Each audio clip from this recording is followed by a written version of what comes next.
And joining me now is David Hawkins. He's the editor of The Fulcrum here in Washington, D.C. And David, you've been keeping an eye on Congress for us, and they come back this week, and a new challenge is daunting to them and to the country as tensions continue to escalate between the United States and Iran. It's something that's going to come up on Capitol Hill. That's right. So Nancy Pelosi says that she wants the House to vote before the week is out on language that would essentially tell President Trump, if you don't come back for a more formal authorization vote from Congress by the end of the month, you're out of authority to spend money on military on Iran. That is sort of playing by the rules. That's the way it's supposed to work.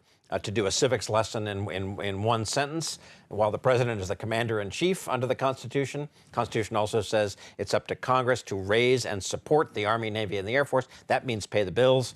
Can't be the commander-in-chief if you don't have any money to spend on your troops. So that's where the Congress gets its authority. Yeah, and this is an issue of separation of powers. Congress's role, it seems like, would there be any Republicans who want to assert that this is Congress's role to play, to have a role in whether or not the United States is going to war? Traditionally, yes. There are, it's a bipartisan thing. If you're a member of Congress, you want Congress to have pretty much authority vis-a-vis war powers. To be honest, in the last 3 years, the story of Congress is sort of backing away and yielding authority to the president time and time again, especially on the Republican side. But there are some Republicans, including people, even some of the president's best buddies, a guy named Matt Gaetz from Florida, who, if you watched the impeachment hearings, you couldn't avoid seeing him come to the president's defense. But he says he actually put in legislation before Soleimani was killed last week saying, no military action against Iran without an explicit advanced congressional approval.